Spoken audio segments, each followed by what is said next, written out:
ഷൊർണൂർ നഗരസഭയിലെ 23-ാം വാർഡിൽ ഉൾപ്പെട്ട ചോലക്കുളം ശുചീകരണ പ്രവൃത്തികൾക്ക് തുടക്കമായി.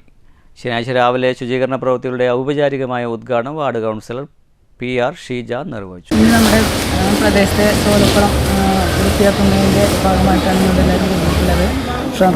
ഷൊർണൂർ നഗരസഭയും നമ്മുടെ പാർട്ടി ബ്രാഞ്ച്, അതുപോലെ തന്നെ ഇവിടുത്തെ ക്ലബ്ബുകൾ, ഈ പ്രദേശത്തുള്ള നാട്ടുകാർ എല്ലാവരും, പിന്നെ കോൺവെൻറ്റിലെ NSSൽ ഉൾപ്പെടുന്ന കുട്ടികൾ എല്ലാവരും ചേർന്നിട്ടുള്ളതിന് നല്ല ശുചീകരണ പ്രവർത്തനമാണ് ഇവിടെ നടന്നിട്ടുള്ളത്.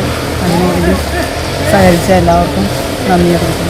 ഏകദേശം 1 വർഷത്തോളമായി പായലും ചണ്ടിയും നിറഞ്ഞ് ഉപയോഗശൂന്യമായ രീതിയിലായിരുന്നു കുളം. Cholakkulam Leo arts and sports club, CPM hospital branch committee, Shoranur സെന്റ് തെരേസസ് കോൺവെന്റിലെ NSS വിദ്യാർത്ഥികൾ, പ്രദേശവാസികൾ എന്നിവരുടെ സംയുക്ത ആഭിമുഖ്യത്തിലായിരുന്നു ശുചീകരണ പ്രവർത്തനങ്ങൾ നടപ്പാക്കിയത്.